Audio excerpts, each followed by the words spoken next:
안녕하십니까. 이번에는 이제 사회복지 개념에 관해서 설명을 드리도록 하겠습니다. 이 사회복지는 그 좁게 정의할 수도 있고 또 넓게 정의할 수도 있습니다. 아마 여러분들이 그 사회복지학 개론 또는 사회복지 개론을 들어보신 분들은 금방 그 경험을 했을 것입니다. 그러면은 사회복지를 좁게 정의할 경우하고 넓게 정의할 경우에 관해서 간단히 따져보도록 하겠습니다.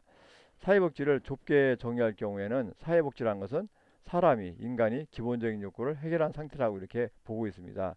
우리가 그 인간이 가진 기본적인 욕구를 해결한 상태가 사회복지다 이렇게 보고 있고요. 그리고 사회복지를 넓은 의미로 볼 경우에는 사회 구성원이 복리를 누리는 상태라고 보고 있습니다. 이 복리란 것이 영어로 웰빙입니다. 영어로 웰빙 우리가 많이 쓰는 거 WLL BEING 이 웰빙인데 그래서 그 사회 구성원이 웰빙을 누리는 상태를 갖다가 넓은 의미에서 이거 사회복지라고 보고 있습니다. 그리고 넓은 의미의 사회복지에서는 이 정부가 그 주관하는 그런 프로그램뿐만 아니라 이 비영리 기관이나 영리 기관이 하는 프로그램도 포함을 시키고 있습니다. 그래서 이제 두 가지가 보면 전부 다 이렇게 좁은 의미로 볼 경우나 넓은 의미로 볼 경우나 또 각각의 또 문제점도 없지 않아 있는데 이 넓은 의미로 사회복지를 볼 경우가 이제 문제점을 더 많이 가지고 있습니다. 이 좁은 의미로 볼 경우에는 그 기본적인 욕구를 해결한 상태에 있는데 이 경우에 등장하는 문제점은 과연 기본적인 욕구가 기본적인이라는 것이 어디까지에 해당되느냐 그런 그 문제가 등장할 소지가 있습니다. 이게 저 이제 그 공자의 그 고향인데 공자의 고향이 곡부인데 거기에 있는 동물인데 이런 동물이 이렇게 이제 해까지 먹으려고 욕심을 부린다고 합니다. 그래서 이렇게 사람이 이제 욕심이 끝이 없다는 설명을 들었는데 그래서 결국은 이제 그 사람들의 그 기본적인 욕구도 이제 우리가 이제 보통 이제 의식주 이제 무슨 먹고 마시고 또 이제 옷을 입고 또 이제 자고 이제 주택 그런 것과 관련된 욕구뿐만 아니라 욕구가 자꾸 커지기 때문에 과연 기본적인 욕구가 어디에 해당되느냐 그런 그 문제가 등장할 소지가 있고 넓은 의미로 볼 경우에는 더욱더 큰 문제가 등장한다고 볼 수가 있겠습니다. 왜 이제 왜 그러냐면은 넓은 의미로 볼 경우에는 즉 넓은 의미로 사회복지를 볼 경우에는 사회 구성원이 복리를 누리는 상태입니다. 그래서 그렇게 할 경우에는 어떻습니까? 우리가 이제 뭐 길거리를 마음대로 다니게 하는 치안 문제, 즉 경찰이죠.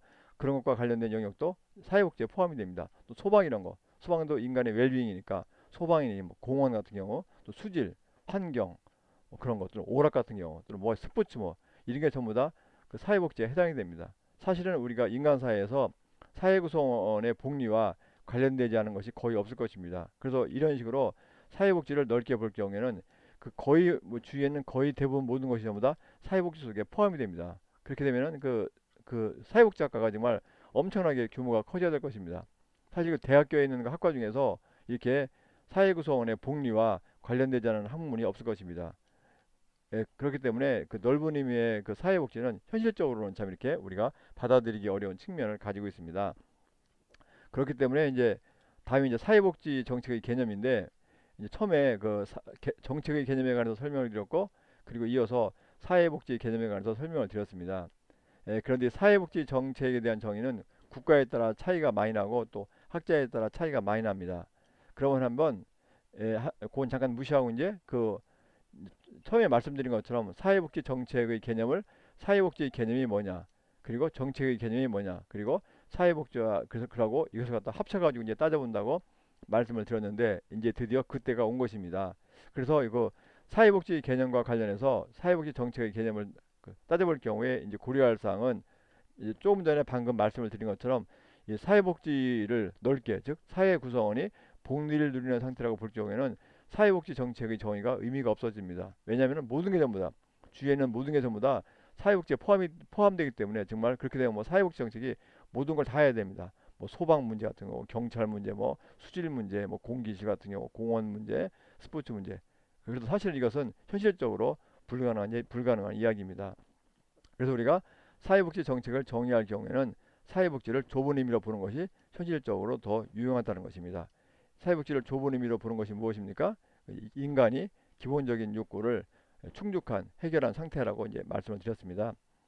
그럼 다음에 정책의 개념인데 정책의 개념은 그 이제 뭐라고 말씀을 드렸습니까? 정책이라는 것은 결국은 어떤 목적을 달성하기 위한 그 행동에 관한 원칙이나 지침이나 계획이라고 말씀을 드렸습니다. 그래서 이 사회복지 개념을 이렇게 좁게 보는 것은 결국 기본적인 욕구를 그 이제 해결하는 것이기 때문에 그리고 정책의 개념, 좀 전에 말씀드린 정책의 개념을 같이 합쳐가지고 이제 그 사회복지 정책의 개념을 내린다면은 이렇게 될 것입니다. 사람들이 기본 욕구를 다루기 위한 또는 사람들이 기본 욕구를 해결하기 위한 행동에 관한 원칙, 지침, 계획, 이것이 바로 사회복지 정책이라고 볼 수가 있겠습니다. 즉 인간들이 가진 그 기본적인 욕구를 충족시키거나 또는 그 해결하기 위한 행동에 관한 원칙이나 지침이나 계획이 바로 사회복지다. 이렇게 이제 아니 사회복지 정책이다. 이렇게 이제 정리를 할 수가 있을 것 같습니다. 그렇지만 우리가 구체적으로 볼 경우에는 그 사회복지 정책이라는 것은 사람들이 인간들이 기본적인 욕구를 다루기 위해서 해결하기 위해서 매일 이용하는 사회복지 프로그램들을 의미한다고 볼 수가 있겠습니다. 즉 사람들이 이제 인간들이 기본 욕구를 충족하기 위해서는 매일 이제 사회복지 프로그램을 이용하는데 물론 여기에는 이렇게 돈을 받는 것도 있고 또는 서비스를 받는 것도 있고 그렇습니다. 그래서 이제 이것은 저기죠. 그 사회복지 프로그램에 대해서는 앞으로 이제 계속 설명을 드릴 것입니다. 그래서 이런 것을 갖다가 우리가 구체적으로는 사회복지 정책이라는 것이 이제 개념적으로는 사람들이 기본 욕구를 다루기 위한 충족시키기 위한 행동에 관한 원칙, 지침, 계획이지만 구체적으로는 사람들의 그 기본 욕구를 다루기 위해서 사람들이 매일 이용하는 사회복지 프로그램들을 갖다가 의미하는 식으로 쓰이는 경우가 많다. 그렇게 이제 이해를 해두시면 될 것 같습니다. 예, 이제 여기까지 하고 또 잠깐 쉬도록 하겠습니다. 예, 수고하셨습니다.